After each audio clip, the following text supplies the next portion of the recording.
So here's so question 11, here's the system, and I've got my pulley, I've got particle Q hanging there. Now Q has a mass of 2 kilograms, which means it's got a weight of 2g, and it's 2 meters above the ground. And that is connected to particle P. Now I'm drawing quite a large particle P because I've maybe gone a little bit too high with my string. And particle P has a mass of 3 kilograms. Now, because particle P is on that horizontal surface, and we don't think of its weight at the moment. In year 13 we will, but we're not that interested in its weight. It's its mass that matters here. So we then got some more information in the question. I'm going to bring a bit of colour. So here's our force of 40 newtons. So we've got 40 newtons acting in that direction. So maybe I had this idea that colour would be great, but you actually can't see it, so it's maybe not the genius idea that I had. Now it says that the string is taut. Now that means that there is tension in the system. Now you need to think that which way tension is acting. Now if we look at this particle, something is stopping Q crashing to the ground, and that is tension.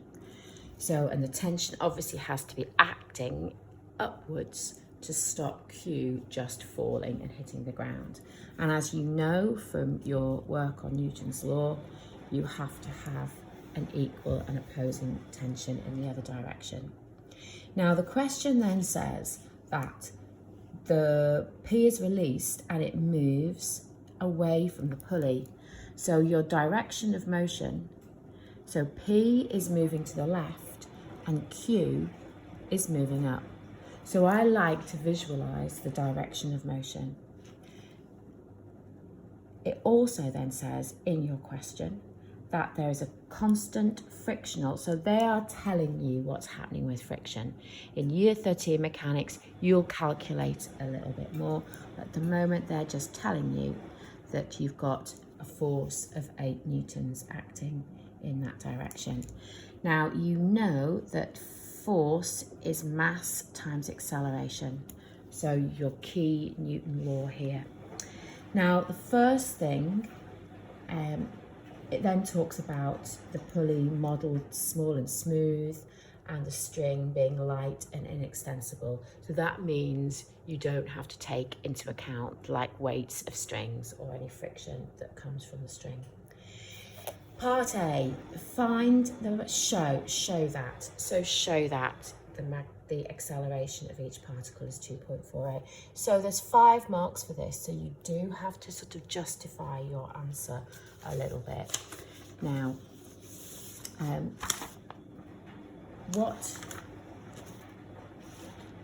I think that you tend to do parts A and B together, find the tension and the acceleration.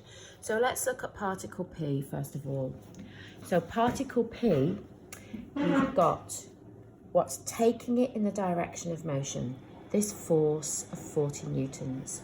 What's acting against its direction of motion? And remember, particle P is just sliding, along this horizontal surface.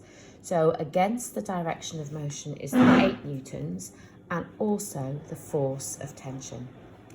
And what we've got there is the overall force, and that will equal the mass, which is 3, times the acceleration. So you've got 32 minus t is 3a, which could be rearranged to 3a plus t equals 32. Let's now look at Q. What's taking Q in the direction of motion? Tension. What's acting against Q? Well, 2g, which is obviously 2 times 9.8, which is 19.6. And so there's your force, and that will equal your mass, which is 2, times your acceleration. So I'm now going to rearrange that, and I'm going to get, I think I'm going to bring the 2a over here. So minus 2a plus t equals taking my 19.6 to the other side. So what you now have are two simultaneous equations. So even though it says show your answer, they're certainly not going to expect you to show how you're solving simultaneous equations. It's absolutely fine to put those into your calculator.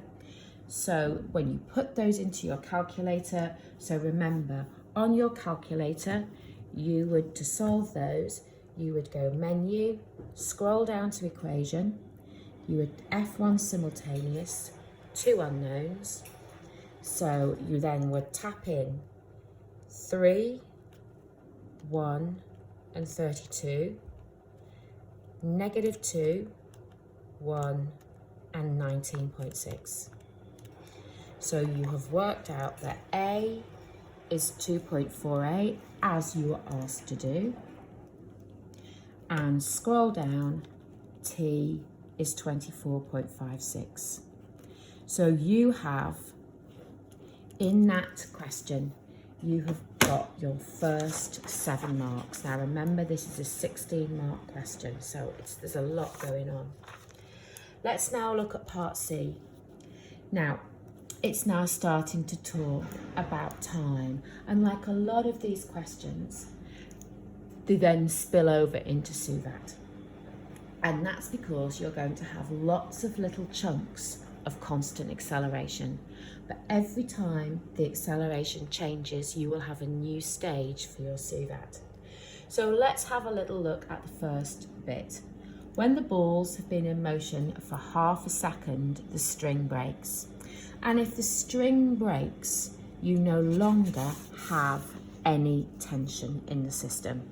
So you've still got this set up here, and you've now got Q and its weight of 2g, but there's no string holding it up, and it is no longer just 2 meters above the surface. So it's no longer 2 meters. And this question is all about Q. And there is no longer, so P is somewhere along here. It's moved along, but they're not connected anymore. So P isn't, it's not gonna it's not gonna fall through the table or whatever it's on. So it wants you to find, and so 5 marks. 5 marks means it's gonna be quite a lot of work. The time that it takes from this position for Q to hit the floor, and it also wants the speed with which Q hits the floor.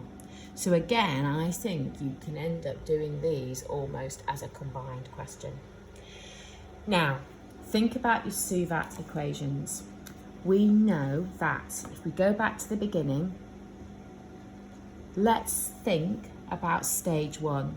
Now, stage 1 was when Q moved from here up to here whilst it was connected with its string. So here's stage 1 where it moves up. So if we use this and think about stage 1, we know that the initial velocity was 0, it was at rest. We know that the acceleration was 2.48. And what else do we know? We know, look and see what we know. What we want to do is we want to find out how far it moved. Here's what we know. We know it was traveling for half a second. So what we want to do is we want to work out how far it moved up there. So we've got S equals UT plus a half AT squared. So S is 0 times 0.5 plus a half times 2.48 times 0.5 squared. Now, you can now put that into your calculator. and I think it gives you 0.31 meters. So it's moved 0.31 meters. So that's how far it's now got. I'll write that in there. That's how far it's now got to travel back down to the ground.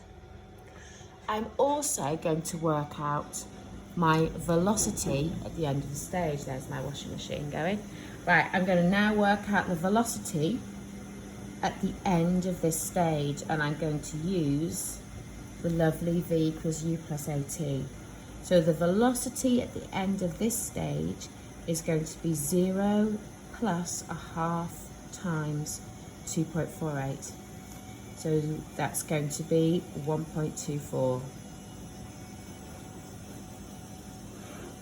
So this was all before the string broke. Now the string has broken and we've got a new acceleration, a new stage. There's a new acceleration because there's no longer any tension in the system. So we want to work out the time it takes Q to get from here to here. We also want to work out the speed as it hits the ground. So our distance travelled will be 2.31. We know our initial velocity of this stage will be the final velocity of the previous stage. So our initial velocity is 1.24. What else do we know? We know that when nothing is holding this up, the acceleration will be due to gravity. So 9.8 meters per second, and it will be speeding up, won't it? So it's positive. So from this, there's a variety of things I could work out. I need to work out the time. So there's two ways to do it. If I wanted to work out the time straight away, I could use S equals UT plus a half AT squared. And then I would get a quadratic, so that's going to give me 1.24 T plus a half times 9.8 times T squared. So you could rearrange that, get your quadratic and solve it. And you're going to get two values for T, aren't you? So you're going to get 4.9 T squared plus 1.24 T minus 2.31 equals 0. Now you could put that into your calculator. So again, I want to be an equation and I don't want simultaneous. I want polynomial degree 2, and I've got 4.9 as my squared coefficient, 1.24 and minus 2.31. So when I solve that, I get T is 0.572, and I've also got a negative value of T, which would be before this whole question had started. So there's my time, 5 marks. And now I want to find, for part D, the speed with which it hits the floor. Now remember, speed is a velocity where you're not bothered about the direction. So what am I going to use here? I could use v squared equals u squared plus 2as. I quite like that one. And so v squared is going to be 1.24 squared plus 2 times 9.8 times 2.31. So if you put that into your calculator, so go back into run, put that into your calculator, so 1.24 squared plus 2 times 9.8 times 2.31. So I've got v squared is 46.8, and then I'm going to square root it. Now, this says speed, so you're not, positive or negative velocity will indicate its direction. and it just wants speed, so it's really not bothered about direction, positive or negative here, which is why it often says speed when it wants you to use this equation. So 6.84 meters per second. Right, part E. Now part E is where we are now thinking about this particle Q hitting the floor. And as you know, it has a weight of 2g or 19.6, whichever you prefer. Now, something needs to stop that going through the surface that it lands on. It doesn't burrow into it, and it certainly doesn't go through it. So there must be an equal and opposite force stopping it doing that. And we call that the normal reaction force. And that must be equal to 2g. So your normal reaction force is 19.6 newtons, just 1 mark. And then F, funny little questions where, state one improvement that could be made to the model. Well, you're only using, it did say, so an easy one to say whenever you're using gravity. At the front of the exam paper, you've been told to use 9.8. You could use a more accurate rounding of gravity. I'm sure lots of you can think of other great ideas. Thank you.